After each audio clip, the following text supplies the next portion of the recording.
नमस्कार. तर आज आहे मार्गशीर्ष महिन्यामधला तिसरा गुरुवार. तर आज माझा उपवास आहे. त्यासाठी मी वरईचं भात करण्यासाठी एक मिक्सरची भांडी घेतलेली आहे. त्यामध्ये हिरवी मिरची, एक टोमॅटो कट करून टाकलेला आहे. आता हे मी मिक्सरमध्ये फिरवून घेणार आहे. जास्त बारीक नाही आणि जास्त जाडसर नाही.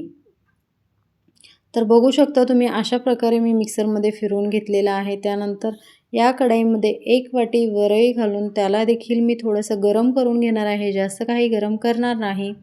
गरम केल्यानंतर ना हा जो भात आहे ना खूप टेस्टी लागत असतो, त्यामुळे मी गरम करत असते.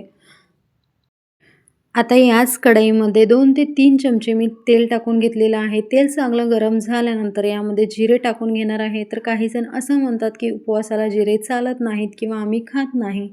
तर नाही, मी उपवासाला जिरे खात असते.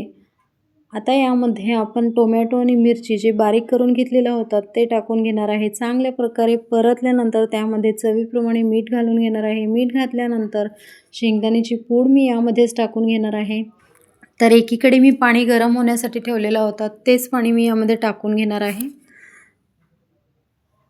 पाणी गरम असल्यामुळे उकळी देखील लवकरच आलेली आहे. आता यामध्ये मी वरई घालून घेणार आहे. वरई घातल्यानंतर चांगल्या प्रकारे फिरवून याला 20 ते 25 मिनिट शिजवून घेणार आहे.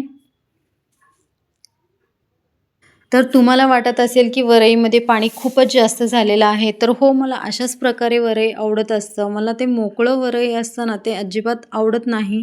म्हणून मी अशाच प्रकारे करत असते. तरी देखील पाणी कमी पडलेलं आहे. आता यावरती एखादं ताट ठेवून मी आणखीन 1 मिनिट वाफवून घेणार आहे. तर वरई खाण्यासाठी तयार आहे. भेटूयात नेक्स्ट व्हिडिओमध्ये.